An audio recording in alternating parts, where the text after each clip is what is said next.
We're good. Okay, there we go. All right, so we're ready?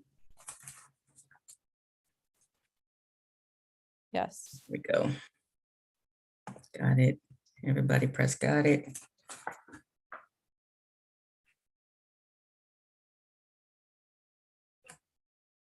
All right, I'm going to go ahead and start. Good evening, and thank you for being here.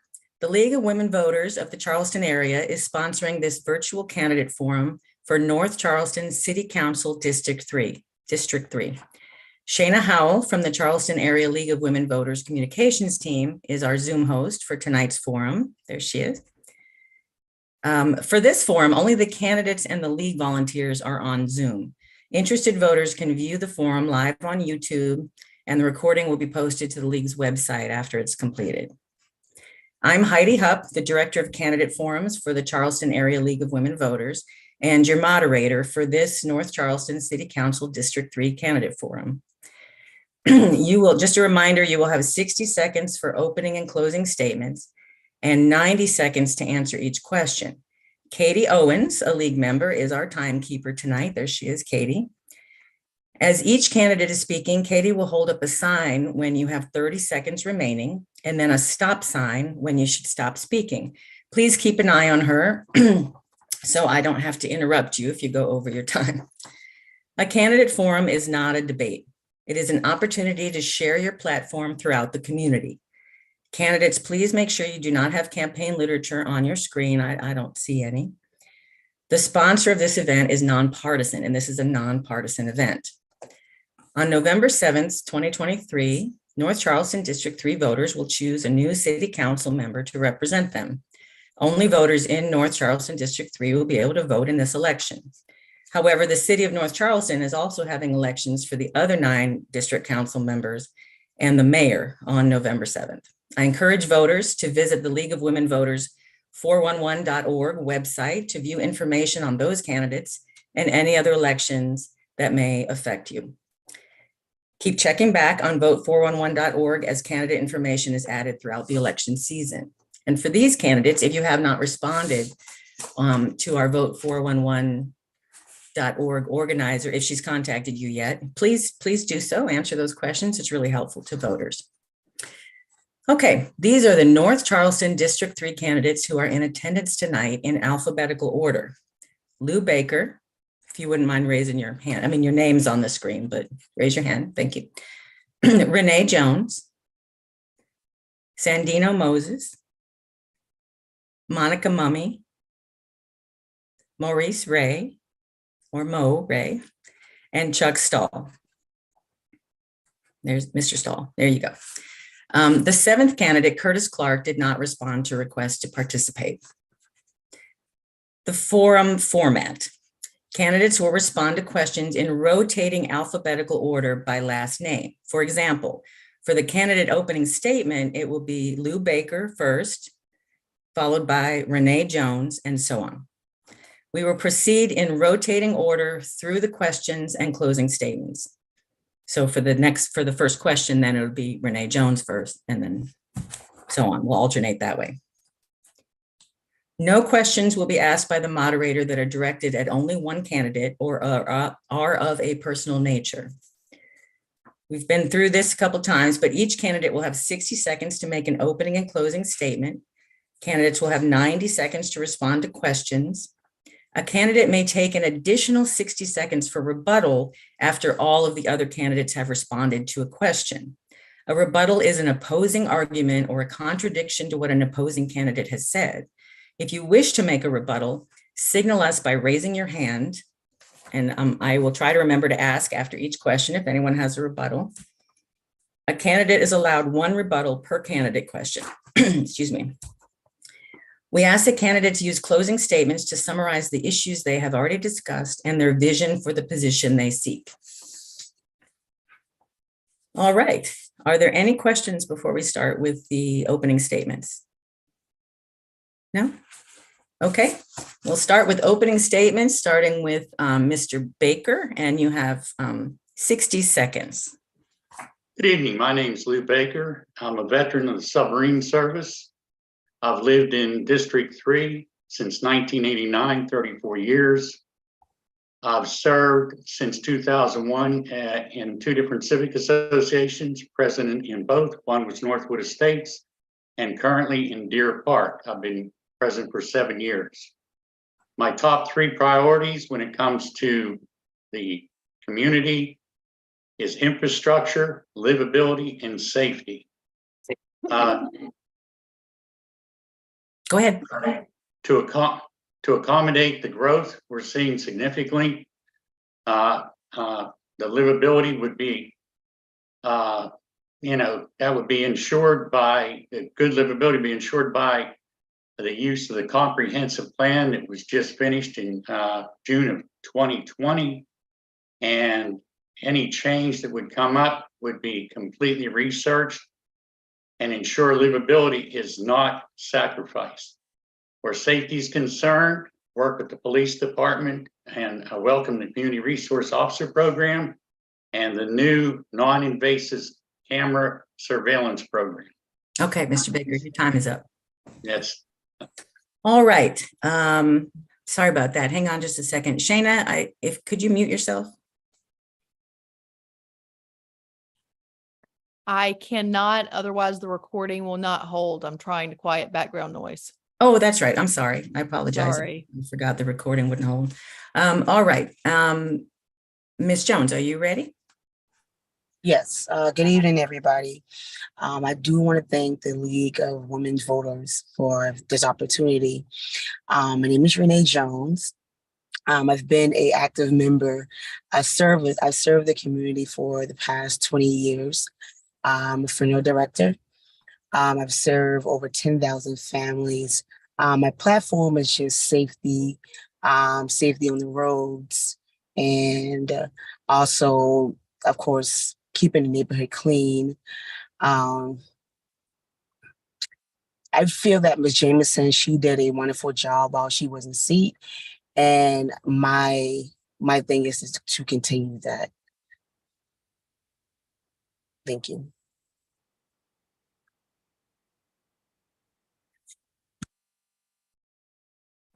All right, I forgot to unmute myself. Thank you. Mr. Moses, are you ready? Oh, unmute yourself.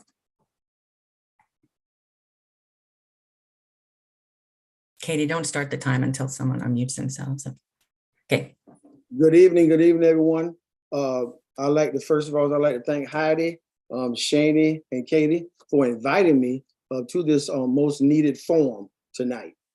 Again, my name is Sandino Moses, and I've lived in Charleson for the last, North Charleson for the last 10 years. I'm a graduate of the Jim Clyburn Fellowship Program. I'm a graduate of Elizabeth Warren Boot Camp, PCCC, Progressive Candidate Training Committee. I'm currently served on the Board of Trustees with the Housing, with Father to Father, and I'm a former chairman of the Charleston County Housing and Redevelopment Authority. And really what I want to stand on right now is new ideas for a new North Charleston. The community is excited. I'm excited, and we are ready to move forward to win this election. But this is the time, exciting time, where we're going to have a new mayor, right? So the time is now, and remember, new ideas for a new North Charleston. Thank you, Mr. Moses. Ms. Mummy, are you ready? I am. Hello, my name is Monica Mummy. I have been a resident of Northwoods Estates for about 30 years. I am a homeowner here. I have gotten all of my children out of the house and have had some more time in the last couple of years to get involved in city politics. I have been to most of the city council meetings over the last 2 years, brought the concerns of my community through our civic league, and have been very disappointed in some of the responses I've gotten. My platform really is, I firmly believe we need to have equity by district. We need to have transparency in our funding, and we need to have the proper infrastructure in place to maintain quality of life and property values. The city has spent a whole lot of money in very certain areas of the city and left some districts without proper funding for infrastructure. And this is creating poverty zones in what has always been a middle-class, safe community. We picked this place to live because the neighborhood was built in the 50s and 60s. It was predominantly retirees. It was a very quiet community, and the property values have held firm for decades. And I'm unfortunately, we're sorry. being. Your time is up. Oh, okay. Thanks. Okay, Mr. Ray? Yeah, unmute yourself.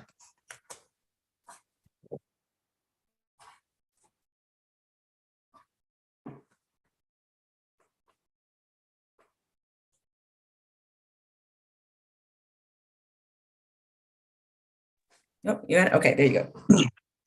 My apologies. Thank you.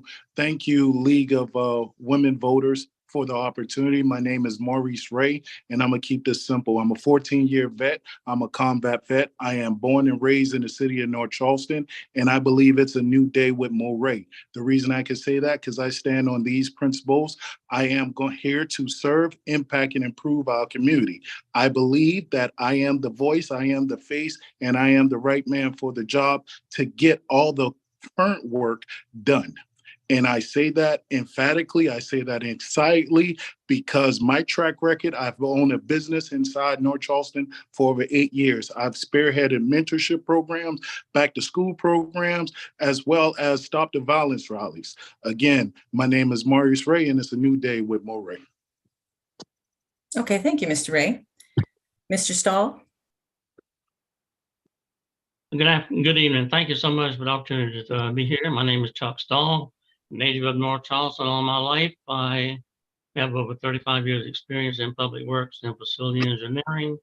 I retired from Charleston County Public Works in 2013, and I've been president of Northwest Village Homeowners Association for the last 15 years. And as such, along with the board of directors, we've been fighting for 15 years to get drainage improvements along our property. That's cost us like over $23,000. We've been fighting crime in our community, and we ended up installing 16 cameras with a license plate reader, and we put 99% of the crime out of our community. And we've also been fighting for 8 years for sidewalks on Crossroads Drive to protect our kids walking on going back and forth to the bus stops. And the good thing about it, the good news is, after 8 years working with the city and also putting pressure on city council, we're going to have the sidewalks probably in the next 2 months. So I look forward to hearing the other candidates on their issues for our district. Okay, thank you. Thank you very much. All right, let's proceed to the first question. In this question, I'm going to give you a little more opportunity to be more specific about the strengths you bring to the table that will make you an asset to the North Charleston City Council. And let's start with Ms. Jones this time. All right. So the strength that I will bring is being a more aggressive leader for the new generation, the younger generation. Also, I've seen changes in the community.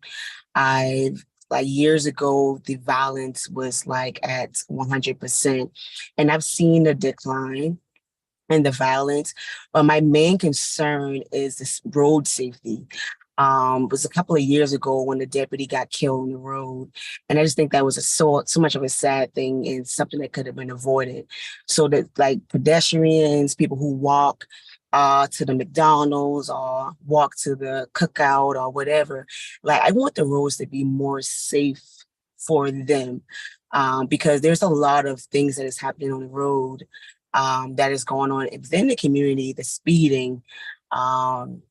So like my main concern is just really keeping everyone safe all around, across the board. Okay, thank you. All right, Mr. Moses.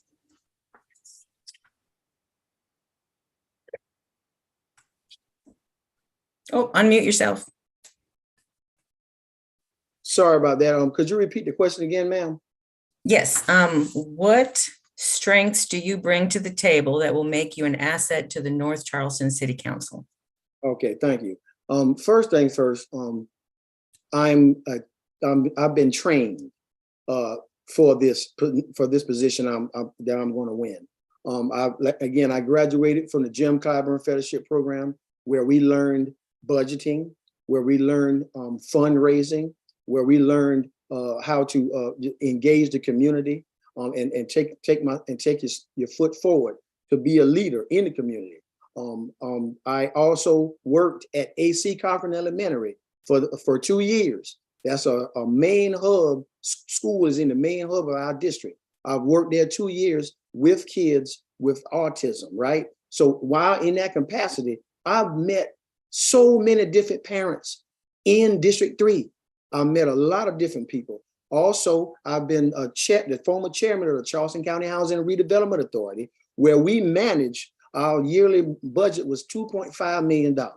While in that capacity, I really got to know a lot of our local elected officials, right? And also, I'm relentless. In the middle of the pandemic, I was the only candidate here in District 3 that administered food giveaways at Northwood Baptist Church, that administered vaccination events in District 3. So I've been here a long time. I love the people in our community, and I'm a fighter, and I don't take no for an answer. And I'm gonna say one more thing. When I win, I am going to amplify the voices of District 3.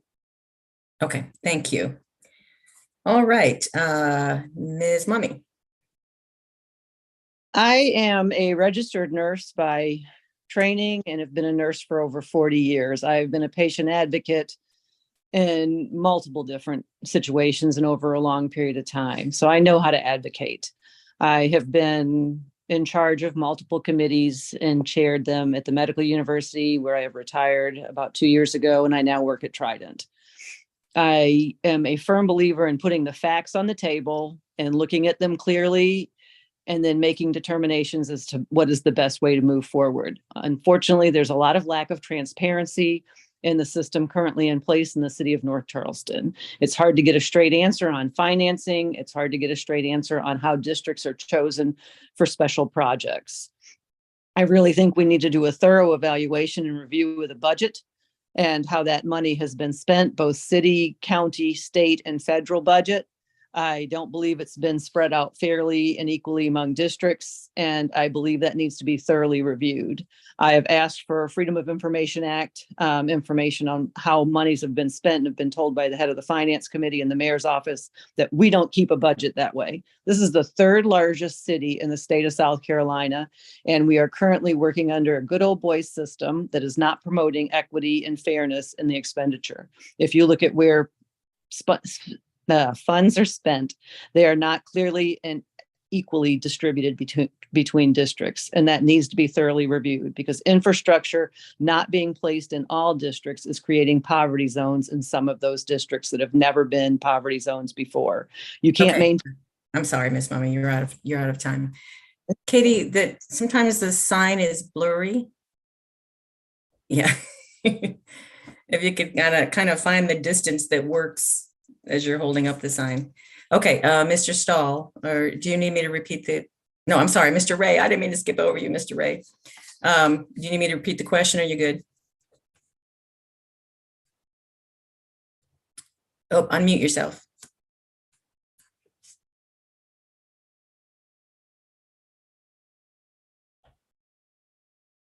There we go. Yes, please repeat the question. I'm sorry about that. Me and the mute button going there. What strengths do you bring to the table that will make you an asset to the North Charleston City Council? The strengths that I bring to the table are leadership, teamwork, and I'm in the business of people. I believe that right now there's a call for unity, not just in our community, not just in our district, but in our city. I believe there's a call for leadership as well, strong leadership. My background being a veteran, I'm a combat veteran. I've led several missions successfully into combat. With that being said, I am excited about a new mission, and that mission is serving my city, serving my community. How do I plan on doing that? By impacting and empowering our youth and by securing and safeguarding our elderly. I believe that in our district, the major concern is establishing a plan to safely evacuate our elderly in the times of emergency. I also feel that in our district, this is a time for unity. I applaud all the work that has gone forth, and because of it, I believe the time is now for us to unify each other, and that's what I bring: strong leadership skills, teamwork, and a unified attitude. Thank you very much. Okay, now, Mr. Stahl. Thank you very much. Well, I think I mentioned earlier that I worked with Charleson County Public Works for 20 years, and I understand how government works, and I understand what needs to get, things need to be done, how it gets done. I'm a can-do person. I'm not a thinker. I'm a doer. And because of all the senior management positions I've been in, that I feel like that I can bring to the table on look at things and say, why not, and get things done. And unfortunately, City Council in North Charleston more or less thinks it's just a district thing. But for instance, we have the big drainage problem on Crossroads Drive. We've been pushing that for 15 years. And we finally, after maybe meeting with them last week, we're going to finally get something done. But citizens of North Charleston and the residents of North Charleston are customers. And we need to get a good customer service program going within the city so that no matter who you are, whatever need you have, your request can be honored in a timely manner. Oh, okay. Were you finished? You kind of cut out there at the end. Were you done, Mr. Stahl? Okay. All right, Mr. Baker, same question. Do you need me to repeat it? No, my strengths come basically from I was a submarine veteran, and one thing that was paramount on a submarine is teamwork. In fact, if teamwork wasn't part of your makeup, you didn't stay on that submarine. It was imperative that you worked as a team. I believe that thoroughly. It's obvious in how I conduct business with my fellow officers in the Civic Association for Deer Park. We've had to go to City Hall just under 20 times in 7 years because of rezoning requests that would have gravely affected the livability of people that's been here for years. And every time, without bragging, we've been successful to block unwanted rezoning requests. Okay. Secondly, I'm good with working with the city on things and also with the county. I was instrumental in putting together the property acquisition for the shared use path with Gospel Light Baptist Church, and also instrumental in getting property where they could rent it to them so they could store their equipment so it isn't on the side of the highway and endangering people's lives on the back of Gospel Light Baptist Church's back property. I work well with others. I firmly believe that our livability and our infrastructure is in dire need of help. We have some streets in Deer Park, Otranto and Deerwood, better known as Suicide Corner, where SCDOT owns street, put in 8-foot deep ditches, and for some reason can't see the need for guardrails around that ditch or the one at Otranto. Mr. Baker, I'm sorry, I'm going to have to cut you off. Okay. All right. Since that question was about each individual's strengths, I'm going to assume nobody has a rebuttal to somebody else's strengths. Nobody has a rebuttal, right? Okay. All right. Let's move on to question 2. And Mr. Moses will start us off on this one. The question is, what are your top 3 concerns for District 3? Keep in mind, you only have 90 seconds. I know that's a big question. Okay. Thank you very much. Okay, my top 3 concerns with District 3 is I want to make sure that jobs are available, more jobs that are available in District 3. More jobs available to everyone who wants to be self-sufficient, independent, not just more jobs, but better jobs. Number 2, standing up for gentrification by making more truly affordable housing available but putting resources toward protecting the homeowners of District 3 and existing residents. Number 3, giving our kids youth programs that are safe, nurturing, and developing minds and character as alternatives to luring against temptation in the streets, self-harm, and crime. And you know what? I got another one I want to add since I got a little more time. Making our neighborhoods safer. In 2023 alone in the city of North Charleston, it has been 1,145 violent and non-violent crimes. We need to do better with that. And when I win this District 3 seat, I will definitely form a better relationship with the North Charleston Police Station and the codes officers in District 3 to make sure these efforts come true. It's time because, like I said before, new ideas for new North Charleston, and that's what I would bring. And that's my top four issues in District 3.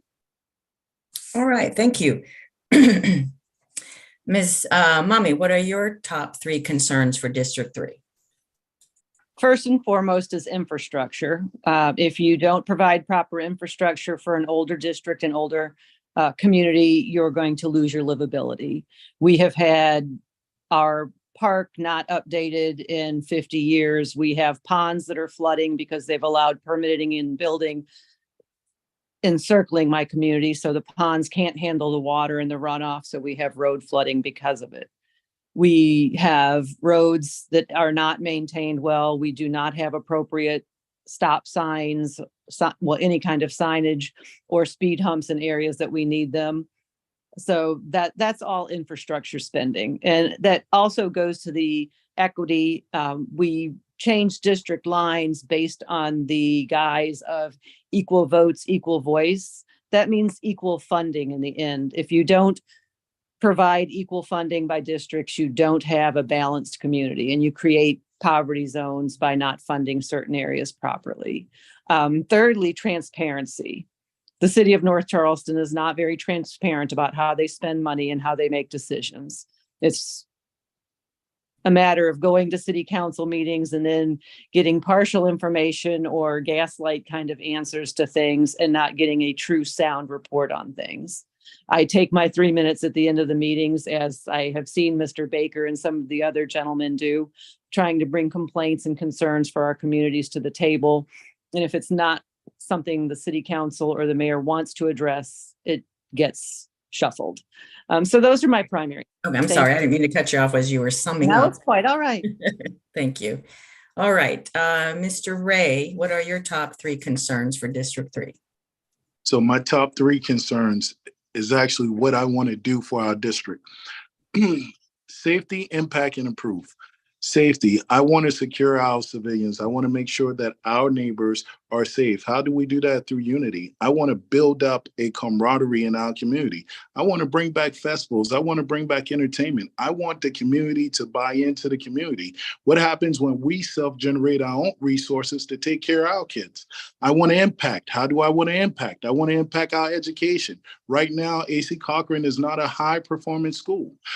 So I'm not even focused on the school. What about the community center? What about exterior education for our kids? I also want to improve the great work that y'all individuals have done, Councilman Jameson have done. I want to improve on what y'all already done. And I want to get everything done. And when I say everything, I mean everything. A lot of our concerns have been pushed to the wayside. I believe that I'm a big man with a big voice and I can make a big impact in our community. And that's why I will be our next district councilman. Thank you. All right, thank you. Mr. Stahl, what are your top 3 concerns for District 3? The biggest 3 for me is, and probably the number 1 issue is the crime. We have to lower the crime rate in the city of North Charleston. And like I say, I'm president of Northwoods Village Homeowner Association, and for years, we tried to get the city to help us maintain some sort of preventive measures within the community.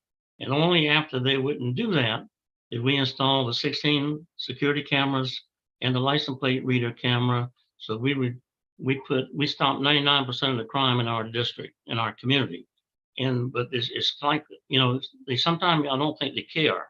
I don't think they care about individual communities, and we have to do it ourselves, which is not what it's supposed to be.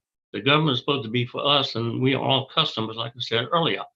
And so we put a stop to it. And unfortunately, one of the people that we caught in our cameras is the young man that got shot and killed a couple of years ago right near our community, because he had been one of the ones that we had videos of and everything. So we have to stop the crime, and the rest of it we can do.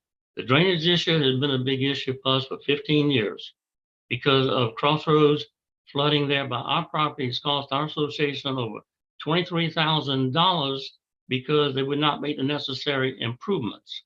And so until the city of North Charleston adopts the approach that everybody's a customer and start dealing with it regardless of what district you're in, we all have to stand up and make a point to them that it's not just about one person. It's about every citizen in the city of North Charleston. Okay, And we- Mr. Stahl, I'm going to have to cut you off there. All right, thank you. Mr. Baker, what are your top 3 concerns for District 3? Again, my top 3 concerns are infrastructure, livability, and safety. One of the big things with safety is our children. And well, I know in Deer Park, they have no waiting area for school buses. They're sitting on the side of the road waiting for their school bus, and 100% of them are either on a tablet or their phones, not paying any attention. We have a texting and driving speeding problem, okay? We have a road that's state-owned. It's in a neighborhood. It's supposed to be 25 miles an hour everywhere, and they put a passing zone on Salamander Road.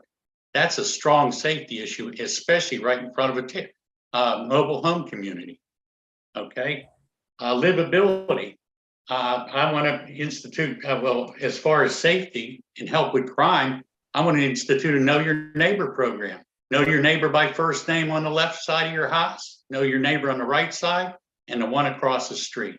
It would make a world of difference to say hi in the morning or when someone comes home from work and end their day with a smile and a hi. It works wonders. It's something that we've started on a couple streets, and it's working great. Again, the community officer program was working great until the pandemic. People were looking forward to seeing our community officer at our meetings. In fact, Joe Jeffo, he would speak instead of leaving when he was done, which was on his night off after he's off work, would stay for the whole meeting and get to talk to the people. And we seen where they were welcoming the police in the neighborhood instead of hiding their face and running. Okay, Mr. Baker, I'm sorry, I'm going to have to cut you off. That's fine. Also, Mr. Baker, before we move on, I'm going to ask you to try to adjust your camera. Half of your face is, or adjust your, there you go. There you go. I'm sorry. Can't see you. All right, good. Okay, Ms. Jones, same question. What are your top 3 concerns for District 3? Okay, so my top 3 concerns are just having more resource for the older adults and seniors. My mom was a senior citizen. She passed away at 87. So my concern as her caregiver was to make sure that she was safe and always had something to do. So I never want to forget about the older adults and senior citizens in the community. Also, safety for women, children, and men. Safety for, of course, my main thing is the roads. And just like Mr. Baker said, like, it's horrible with the speeding. We have little children out there playing. The school bus stop situation is horrible. There's like really not a safe place for those kids to be. So I do agree, Mr. Baker, on that. Just working continuously, just keeping the neighborhood clean, and just getting to know our neighbors. And I do agree again with Mr. Baker. I feel as though we become more of a neighborhood again, get to know each other. I think that makes the community more safer for District 3. Thank you. All right, thank you. Okay, I'm going to move on to the next question, and Ms. Mummy will start us off on this one.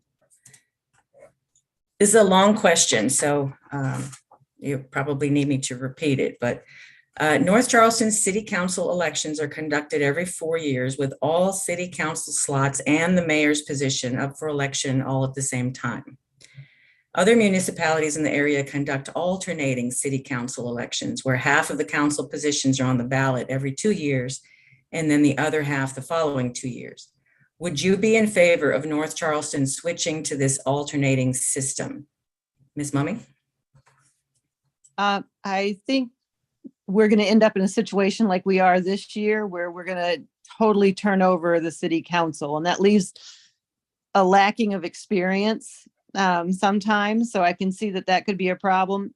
Rotation would probably benefit the city in keeping some of the experience at the table that's familiar with where the city has been and where they're going. A lot of the planning and zoning and funding happen over multiple years. So this is going to be an election term where we may see an entirely new group without having a whole lot of information on where the background is and some of the projects that are already underway.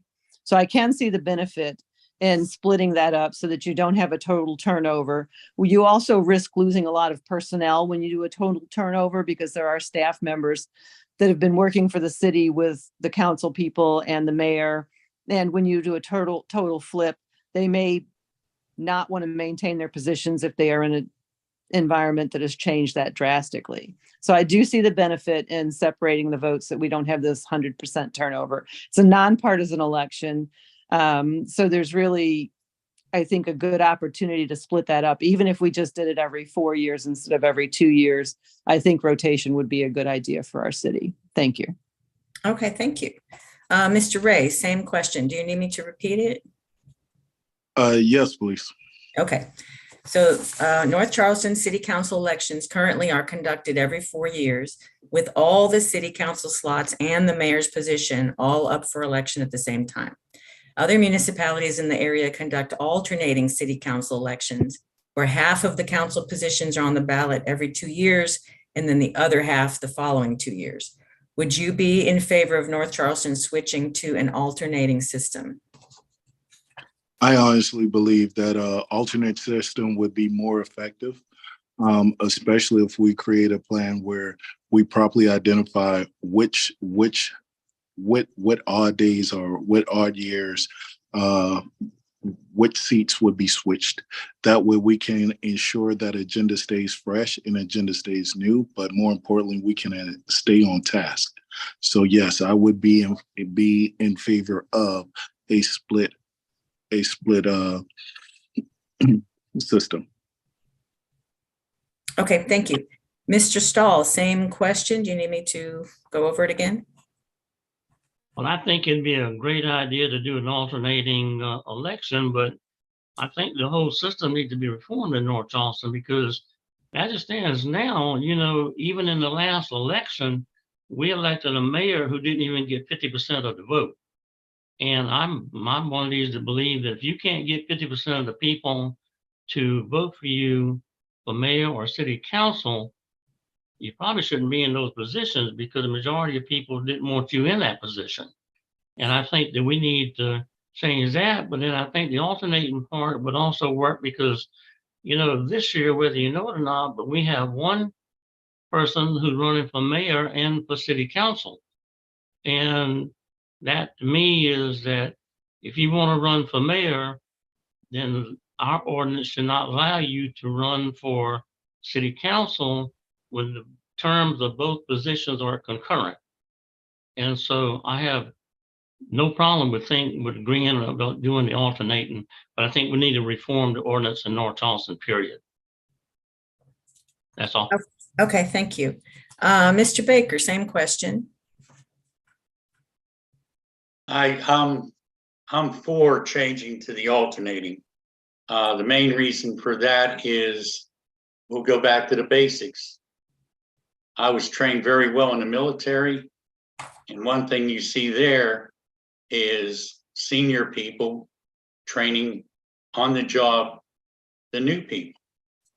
And the best people to show you what's going on, you can read books, you can watch videos and all, but the best trainer is someone that's actually doing it. And then you do it, I do it. This is why. and explain the differences so that that person can form an opinion based not just that person's way, but hey, I see the way of doing it. This is the way it's supposed to be done. How come, and then they can determine how to become a better person or a better leader by the examples they get. I'm all for the alternative program. Okay, Thank great. you. Thank you. All right, Ms. Jones, same question. I'm all for the alternative, for city council or mayor, just because I believe that it promotes a great deal of transparency. That's it. Thank you. Okay, thank you. All right, Mr. Moses, same question.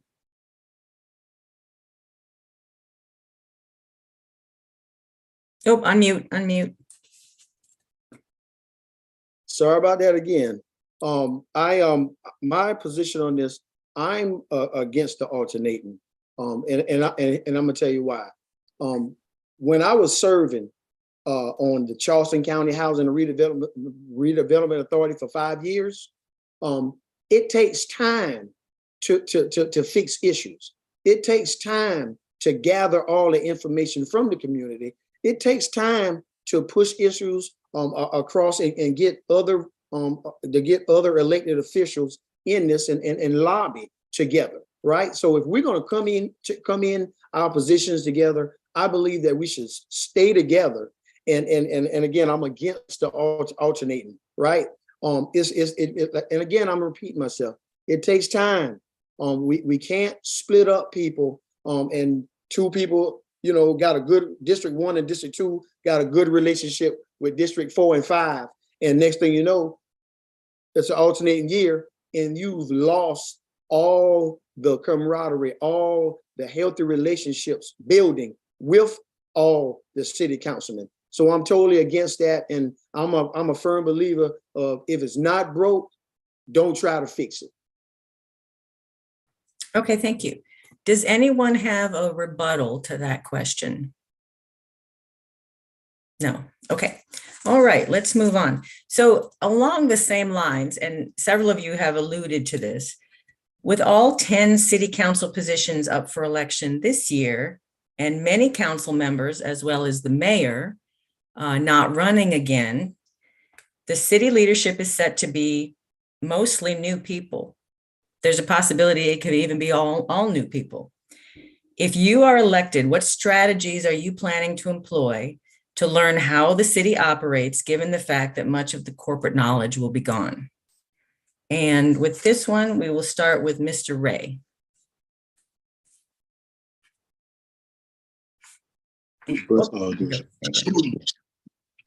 What strategies would I employ? I will still reach out and rely on the strength of my community, of my district, and the experience that went before me. I do agree with my constituent that the best experience is the wisdom from people that came before you. So the strategy will be simple.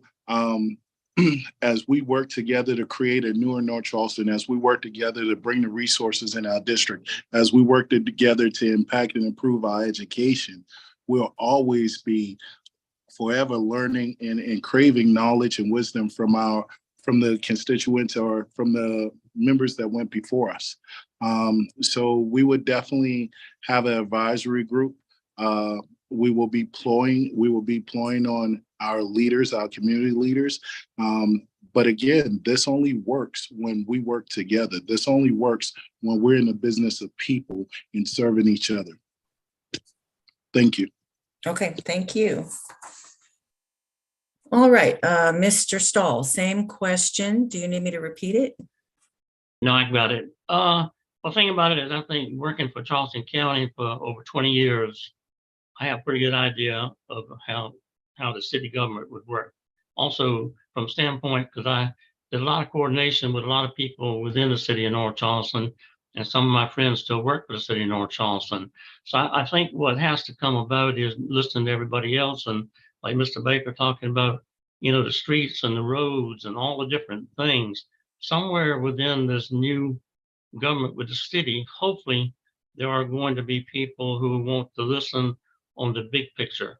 on what is best for the entire community. And hopefully the new council members will look at it that way instead of being parochial, thinking I'm only concerned about my district. We can be concerned about District 3, but we also, there's things within the city that are a citywide problem, not just necessarily, I mean, like we have the big drainage problem on Crossroads Drive, but that's a big problem citywide. So you have to bring together the people who look at it as what we all can do to improve the entire city, but make sure each district gets equitable treatment. Like what happened in Pepper Hill never should have happened. Because when I was with Charleson County, I was over all the drainage and we cleaned all the canals in North Charleston. And because of them not looking ahead when they planned that project over on Popper Dam and all, they ended up with a major flood. So we need to bring everybody together who's looking toward the big picture, not just one small part of the city.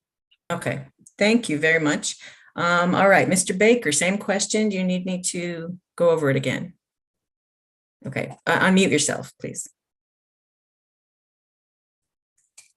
The thing we need to look at is look at who has had proven success.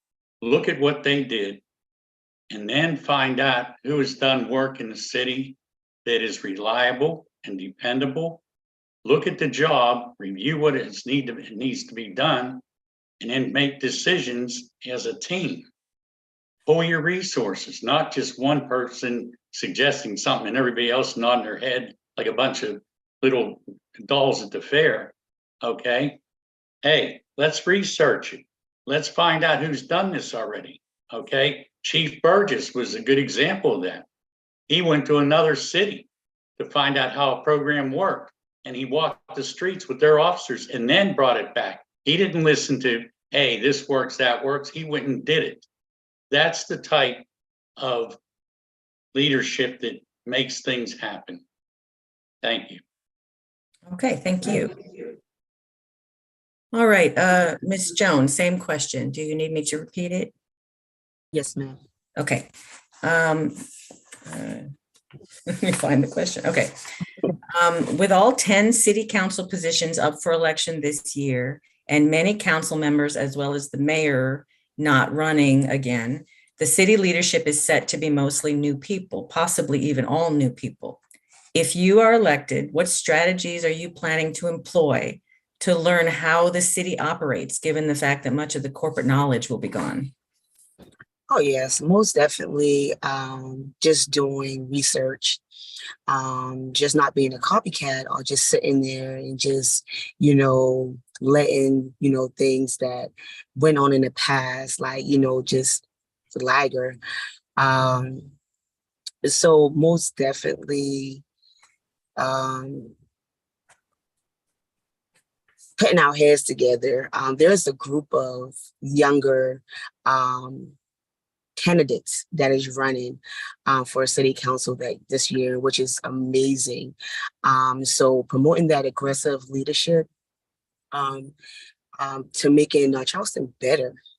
So with that, we working together, aggressive leadership, and just changing North Charleston for the better for everyone. Thank you. Okay, thank you. All right, Mr. Moses, same question. Yes, so what I would do, some of the strategies that I would use is, first thing first, I believe one of the most important things that God, the creator, or whoever you want to refer him to, a higher power, gave us was the ability to look at history, to look at things and look at history and see what worked and what didn't work. That's number one. Number two, when I was on the Charleson County Housing and Redevelopment Authority, when I was chairman, I made sure that all my board members went out and we went out and we went to a retreat every year to make sure that we are on the same page with our responsibilities as commissioners. And I would do the same thing with when I win this seat of a District 3 seat. I want to make sure and put on the table that councilmen and councilwomen, that we go out and get yearly training every year so we can fight against mission creeping, right? That's and number 3. I would want to, in the Bible, it talks about the youth. It talks about the youth leaning on the older people for counsel, the older leadership. So I would definitely reach out to all the local of the local elected officials that have these positions in the past, from Charleston County Council to the city of Charleston, of the city council for the city of Charleston. Also, I want to say one more thing. Also, I have wonderful relationships with state elected officials as well. So it's all about, we just got to stand together and band together under one unity. Okay, thank you. Ms. Mummy, same question. Do you need me to repeat it?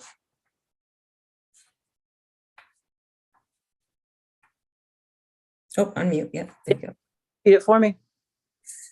With all 10 city council positions up for election this year and many council members, as well as the mayor, not running for re-election, the city leadership is set to be mostly new people, possibly even all new people. If you are elected, what strategies are you planning to employ to learn how the city operates, given the fact that much of the corporate knowledge will be gone? This year, I think particularly we need a fairly drastic change. We've had 30 years of very strong leadership by Mayor Summey and some of the council members that have been on council for a very long time. I think it's time we have a pretty significant turnover. As I said in my opening, there's been a whole lot of good old boy system running the city of North Charleston for a very long time. So I really think having a new group this time will make a big difference in being able to look at things with fresh eyes and a fresh perspective. I do think we all of the people that have spoken have some background with civics and understand basic government function. We do have some significant staff members that have been on staff at the city for many, many years. We have 20+ year employees that work in planning and zoning and other departments in the city that can help with some of those turnover things that are going to be in question. We also, as elected officials, have the responsibility of making sure we're aware of what's going on now before we're elected and how those things need to continue to move forward for the programs that have already been put in place and where we want to go from there. So it is our responsibility to get up to date and be well informed personally on what the expectations are for the role of city council persons, and then move forward as a group, as a new group, making decisions and plans for our city in a more functional and balanced fashion. Thank you. Okay, thank you. All right, the next question. And when I'm done reading it, Mr. Stahl, you will start us off. 2 months ago, North Charleston City Council approved a pay raise for the city's police officers. Do you agree with this measure as a way to recruit police officers, and do you think it will have an impact on crime in the city? What other measures do you think City Council could take to reduce crime? I agree with any police officer who is going to get a salary increase because they are the front line. They are the ones that keep us safe 24/7. I think that we need to, do everything we can to support them as a city council. And I think that we need to assist them in trying to figure out, why do we have all this crime? I think we need to look at, it bothers me as a longtime resident of North Charleston, as to see young black men shoot each other, or any young person shoot each other. There's some reason why this is going on. So we need to give them all the necessary tools to protect us, which would be surveillance cameras, license plate readers, but we also need to do something about community outreach to try to solve the problem as to why we are alive. And until, even though the salaries are good, the police officers are great people, we still have to go to where the problem is in North Charleston. And we got to try to figure out how we can do something to reduce crime by reaching out, like I said a minute ago, to community leaders and people who are interested in trying to solve the problem, not just get up in front of a microphone and talk about it. And so it's a question, identify the problem and solve it. Just don't talk about it. And so that would be my view. Okay, thank you. All right, Mr. Baker, same question regarding the police. Do you need me to repeat it? No, I'm good. One is they're working on a non-invasive camera program right now as they're implementing it around the city, which cuts the time in half for the officers to get to locations because they're informed. Okay, a well-informed person makes much better and more accurate decisions than one it isn't. Okay, and seeing something firsthand going on answers a lot of questions and keeps that police officers on the site time a lot less than it would be where he has to go and question everybody. Okay. Secondly, where they're ultimate trained, where they have to go up to Columbia, let's eliminate where they have to get their final training in Columbia and start bringing it local so it doesn't take close to a year to train an officer. Okay. And that would improve. And then, of course, implementing the Know Your Neighbor program, okay, which is working. That's about all I can say on that right now, you know, but the big thing is support your police department, okay? Okay, thank you. All right, Ms. Jones, same question. Do you want me to read it again? Yes, ma'am. Okay. 2 months ago, North Charleston City Council approved a pay raise for the city's police officers. Do you agree with this measure as a way to recruit police officers? And do you think it will have an impact on crime in the city? What other measures do you think City Council could take to reduce crime? Okay, so as I sat in that very meeting when they gave those raises, I just had one concern. I'm for the raise, but my concern is with that raise, are we still going to continue to build relationship with the community, with the Black community, with the Caucasian community, with everyone, so that, again, it can be safe, that we cannot stop crime, we can minimize it. But with that raise, do we give the officers, you know, more time, or officers going to be placed in certain communities to be transparent, to build relationship with the community, neighbors, children, businesses, so that everyone can come together. What, as far as crime, maybe, you know, it would, you know, allow more officers to apply to be officers for North Charleston Police Department, so that we can have additional patrols on the street. But that's about it, you know, and I'm all for raises. I believe that only the lower rank police officers got raises and the higher rank didn't get raises. I felt that everyone should have gotten raises and not just a certain level of officers. Okay, thank you. Mhm. All right, Mr. Moses, same question. Do you need me to repeat it? Yes, ma'am. I have it from here. I 1000% believe in giving our policemen a raise. I totally support the raise. I'm a firm believer. Every place I ever worked, if you give somebody a raise, they do their job better. If you give someone a raise, they do their job better. So I 1000% support that. And also I believe as councilman, as the next District 3 councilman, I'm going to make sure that I put on the table and raise it again, that we create a community engagement division. This division, their whole sole purpose is to always, periodically, quarterly, go out in the community, knock on doors, canvass, and really touch the people in the community and bring everybody together. The problem I see, what we have, when things going good, we're not proactive. So even when things going good, we kind of need in a subliminal way, we need to act like it's an emergency, and we need to get out there and knock on doors, canvass, talk to the people, go to the elementary schools.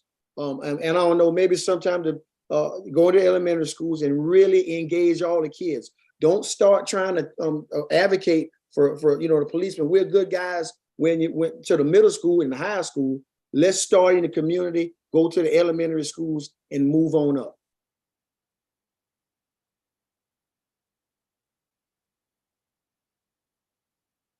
I was muted again. Before we move on to Ms. Mummy, if you would give me just a minute, I need to plug in my laptop before it runs out of power. Hang on just a second.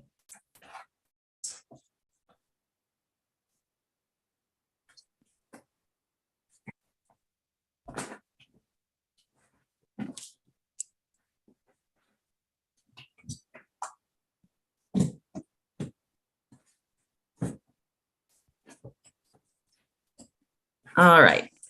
Thank you. I'm sorry about that. Okay, Ms. Mummy, same question. Do you need me to repeat it? No, I'm good. Thank you. Yes, we have to maintain a good cost of living and pay for our police officers if we expect them to do a good job. We need to provide them with appropriate training, and that's got to be continual training because the changes in our communities require changes in our police's capacity. They just need to be trained on a more regular basis to be up to date. I also think we need to look at mitigating crime, which means we take care of blighted buildings. We take care of blighted areas so that we don't have an increase in a population of homeless people living on the exchange at the 52 connector. It just puts a dangerous environment in place when we don't take care of those kind of things up front. We need to start with education and getting police officers, I agree, into the elementary schools so that children are not afraid of police officers and they know that they're there to serve and protect them. We have, I think it was 2 years ago, the city put in place a program where they reached out to some community groups and provided them with funding in order to start programs to help with crime prevention and youth engagement. I think we need to make sure that those programs get funded again. So the community-based programs that have produced some good responses, some positive input, can be funded again. I don't know what the city is doing to evaluate how effective those funds were spent by the different groups. I believe there were 10 groups that were funded.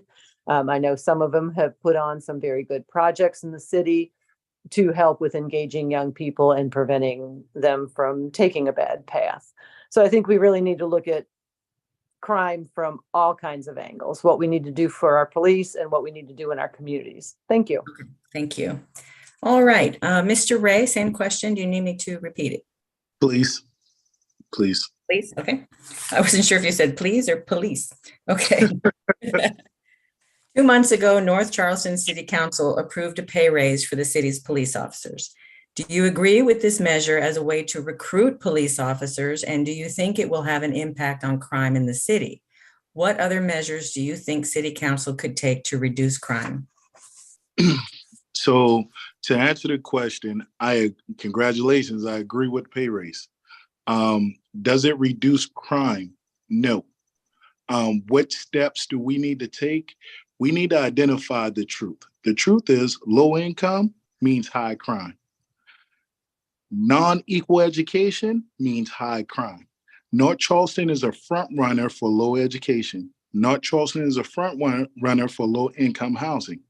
So when you talk about lowering crime rate, we have to address those issues. These have to be the forefront of our task force, period.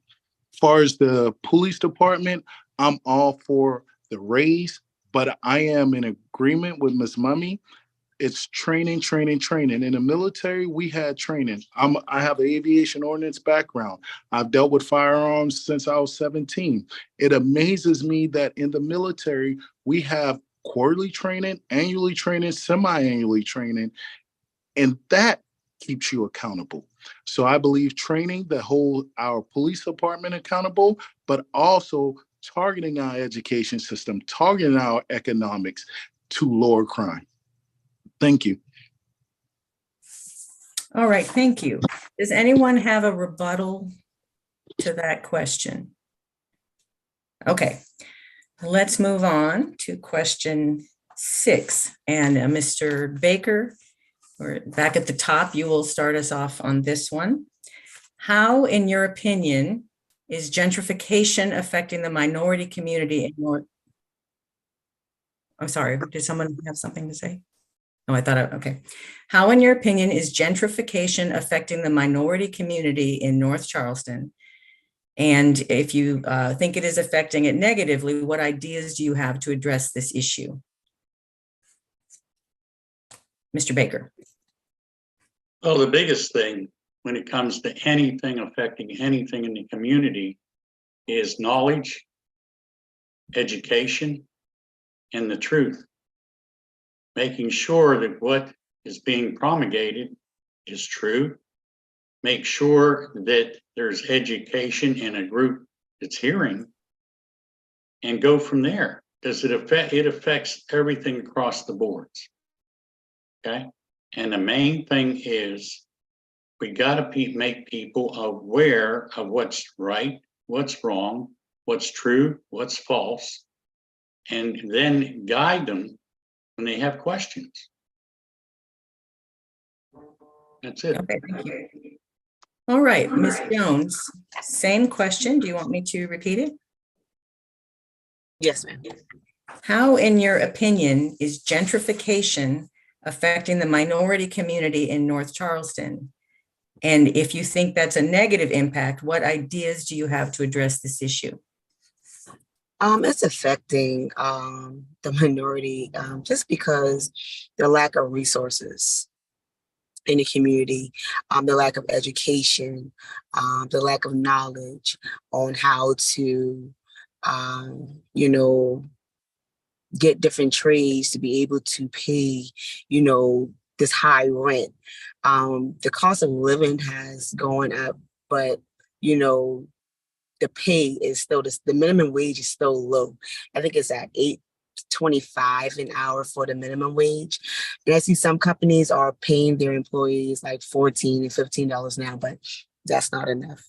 That's not even close enough to pay the rent that these apartment complexes and some of these homes are being raised to. It's just not adding up. So resource, education, and knowledge of how to, you know, improve yourself as an individual.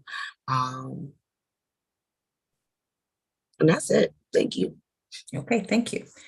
All right, Mr. Moses, same question. Do you want me to repeat it? Oops, unmute. Yes, ma'am. Could you repeat that, please? Yes. How, in your opinion, is gentrification affecting the minority community in North Charleston? And if that's a negative impact, what ideas do you have to address this issue? Well, first of all, again, I 1000% agree that it is a negative impact on the minorities and the disenfranchised people in the community. I call those type of people that's in a situation like that the lost, the least, the forgotten, and the walked over. And the fact of the matter is, gentrification, it increases rent. So you look at the members of District 3, for example, a lot of people that live in the District 3, they can't really afford to pay their rent now. So if you have one person on the right side of the highway that can't pay their rent, and someone come in and renovate a old home and sell it for $500,000, again, that's going to increase the rent. Now, while I was on the Charleson County Housing Redevelopment Authority under my leadership, and it was my idea, we had 18 demolition homes. What we did with those homes, we sold those homes to Charleston County Council, back to Charleston County Council for $2.47 million. And those are the ways you have to think of, innovative ways to reverse gentrification. But again, we got to stop gentrification because, and also it brings down the morale in the community, and also it raises the rent up for existing businesses that living in North Charleston, they can't afford to pay the rent at all as well. So we got to make sure we protect the disenfranchised people in the community that's being affected by gentrification. Thank you very much. Okay. Ms. Mummy, same question. Do you want me to repeat it? Oops, unmute. We are having a problem with gentrification because we can look at what's happening in the city of Charleston, and whatever affects Charleston affects North Charleston. The development up and down the northern portion of the city of Charleston with high rent condominiums and apartments is pushing people out of homes that they've lived in for generations. Those families are moving further north, and that's into the lower portion of the city of North Charleston, where rent and home ownership was more compatible with what they had in the city of Charleston. All of that pushing out is affecting property values throughout the city of North Charleston. We know we have a need for low-income housing. We need to spread that out among the entire city of North Charleston and not create blocks of low-income homes and low-income housing and just close everybody off into a corner. That's not the most effective means of distributing low-income housing. We need to make sure the infrastructure is in place, that we don't have housing developments that look like Gadsden Green in the city of Charleston. We need to ensure that our low-income housing is safe and well provided for, so that these community members don't have food deserts where they have no grocery stores, or lack of transportation to get out of the area they're in and back to wherever they're going to work, specifically downtown. We have a low country rapid transit system that's being proposed to be put in place. The plans are there. We need to make sure that that goes through and that provides safe pedestrian and cycle access to the bus route, so the people moving out of the city of Charleston have a clear path to get to places that they are employed in the city.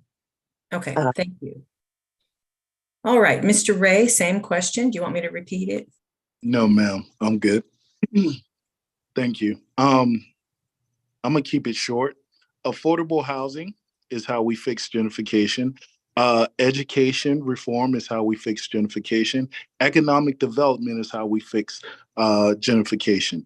We have to target North Charleston as a home with this development, because as city council, we not only have to stop the cancer of gentrification, but we're still responsible for economic development, community development. So how do we do that? We have to educate the citizens of North Charleston. We have to we have to change the pay rate. We need more jobs, more affordable jobs, so that they can afford the housing. We need affordable housing so they can live inside the city in which they desire to live in, this beautiful city we call North Charleston. So for me to fix the issue, we got to address the real issues that's on each one of our ballot: affordable housing, education reform, and economic development. We cannot stop gentrification, and we cannot continue to develop our community and our city without addressing those issues. Thank you. Thank you. All right, Mr. Stahl, same question. Do you want me to repeat it? No, I have it. Thank you. Well, I think this is interesting, forum, and I've listened to each one before me, and this is where I go back to the same issue. We have people in this forum who have great ideas, people who can come together and know how to make things better for everybody in North Charleston. So the question goes back to this thing I've been saying all along, is why do we not have a solution? Why do we have to, we got great people in this forum. Why could they not have been heard by the city officials to address the issue? And this is where the city has gone wrong for several years. It's always been about doing different things, but never centering in on the primary function of city government. And what we're talking about now is a primary function. So the election's over with. And I suppose the great people on this forum, so what's going to happen next? Are their voices going to be heard no matter who gets elected? Where is the city in trying to help resolve the problems that normal citizens bring up? And this has been my biggest issue with the city government at this moment, is because a lack of response in dealing with the big issues that pertain to a lot of areas in this city. And hopefully, no matter what happens with city council races, that the good folks on this forum will make the voices known at city council meetings, and the new mayor, hopefully, and the new city council will have a better idea on how to serve the people of North Charleston. Thank you. Okay, thank you. All right, I think we just have time for, oh, I'm sorry, I forgot to ask if anyone had a rebuttal to that question. Okay. I think we just have time for one more question. And this one, Ms. Jones will start us off. Are there any individuals or groups who have endorsed your candidacy, and who are they? Yes. One of the individuals is Charleson. He is a lawyer. His office is in the city of Charleston on Calhoun Street. He is one of my biggest endorsers. I also have a lot of colleagues that is running too for city council as well. Okay, thank you. Mr. Moses. Yes, Parker and Nelson Law Firm. And that's, they have two locations, one location here in Charleston and another location in Las Vegas. The owner of there, Teddy Parker, he endorsed me, and he was my former lawyer at the Charleston County Housing and Redevelopment Authority. I'm also waiting day in and day out, and I think we're real close at getting an endorsement from Congressman Jim Clyburn. I haven't got his endorsement yet, but I'm working hand in hand with his team, his campaign team, to wait for his endorsement. Okay, thank you. Ms. Mummy, same question. Oh, unmute. I'm not looking for endorsements from companies or individuals. I am a door-to-door, meet the people that live in my neighborhood and my community. And if you want me to represent you, then go out and vote. But I am not being funded or endorsed by anybody other than I going out and meeting the people in my community. Okay, Thank you. Mr. Ray, same question. So I'm endorsed by the Black 100 Men of Charleston. I'm also endorsed by Physicians Fit Care owner, Dr. Kevin Ray. They've been an advocate for me. We've spearheaded a lot of mentorship programs, and we're just excited about the new development that we can make, or the new opportunities we can make inside the city of North Charleston. Okay, thank you. Mr. Stahl, same question. I haven't sought any endorsements. The only people that have asked me to get into the election were the people in the community. Okay, thank you. Mr. Baker, same question. I am basically looking to the community to endorse me, not outside endorsements. Okay, all right, thank you. I think that's probably about all the time we have for questions if we want to get our closing statements in. So everyone has 60 seconds to make a closing statement, just sort of summing up your positions. And we'll start off with Mr. Moses. Thank you. So I believe that I'm the best candidate for this District 3 council seat. Again, I've worked in you can go, and matter of fact, everyone that's looking at this, you can go to sandinomoses.com and you can look at my platform. For the last 10 years, I've been on the ground, grassroots, working in the community. Like I said, in the middle of the pandemic, I was the only candidate in District 3 that provided food giveaways. I was the only candidate in District 3 that provided administered COVID vaccination events here. So I'm trained for this. I've been preparing for this for the last 10 years and not just put my name on a ballot. So it's all about the future, and I have new ideas for a new North Charleston. I'm gonna continue to fight, continue to advocate, continue to canvass throughout my when I win throughout my 4-year term, and I'm the best man for the job. Thank you very much. All right, Ms. Mummy, closing.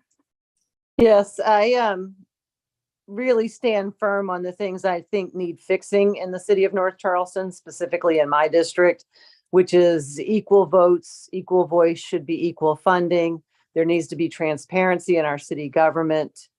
And we need to provide proper infrastructure for all the communities of the city of North Charleston, not specific areas that are special interests for city council or the mayor's office. I think that I can bring clarity to issues to the table. I believe in putting the facts out there and reviewing the data that we have in front of us and making decisions on what's in the best interest of the entire city. And I look to my community for supporting me in that endeavor. And I have put out my name, my phone number, and my email address on cards that I've distributed in my community so that the people of District 3 North Charleston can contact me personally and ask any questions that they have. Thank you for your time tonight. Okay, thank you. Mr. Ray, closing? Thank you again for your time. To District 3, I just want to say, check my background. I'm a hard worker. I'm a team builder. I'm a strong leader. And that's what I offer. That's what I bring. Through my ice cream shop, I have 2 locations, one in Park Circle, one in Goose Creek. I've done so many community outreach. My heart is this city. I was born and raised in this city, and I live to serve this city. And that's all I got. Thank you. Thank you. Mr. Stahl, closing statement? Thank you very much, and I've enjoyed listening to everybody in the forum. I think everybody has some great ideas. And in part of myself, native of North Charleston, a long time, Stahl High School, named after my granddaddy, which I'm very proud of.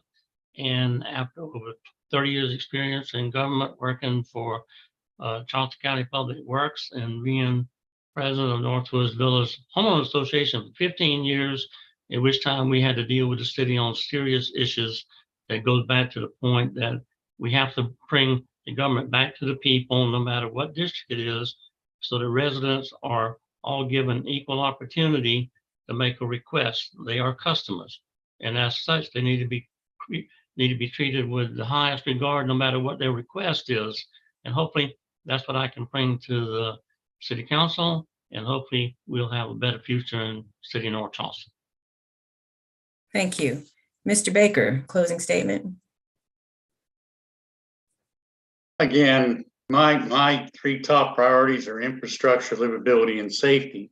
I have a proven track record many times to city council when it came to rezoning and saving the livability. We've been completely successful in that area. Myself and my team. I work well with others. I work with city officials well, the police department, and I have a record that's stellar when it comes to working with others and a team player. Thank you. All right, thank you. Ms. Jones, you have a closing statement? Yes, ma'am. Thank you. As a young professional who have served the community for over 20 years, I have served over 10,000 plus families during the course of those years, including the Emmanuel 9. I'm also a advocate for battered women, men, and children. I just previously did a news interview for Live 5 News for domestic violence. And I feel as though this is what North Charleston, the city of North Charleston needs, and District 3 needs, strong and aggressive leadership. Thank you. All right, thank you. Thank you all. To the voters out there who may have been watching via live stream on YouTube or who may watch this recording later, thank you again for taking the time to hear from our candidates. We encourage you to study the issues carefully, learn about the positions of each candidate, and vote for the candidate of your choice on November 7th. Early voting will be available from October 23rd to November 4th at the Charleston County Board of Elections office in North Charleston. The Board of Elections phone number is 843-844-8683. Many thanks to our City Council candidates tonight. I'd also like to thank the other Charleston Area League of Women Voters volunteers for making this event happen. And I'd like to wish you all a good evening and thank you again. Thank you. Thank you. Thank Heidi. you. Thank you, Shana. Thank you, Katie. Thank you very much. Good night. Thank you very much. Thank Thank you. you all very much for responding to my emails. You're welcome. Very welcome.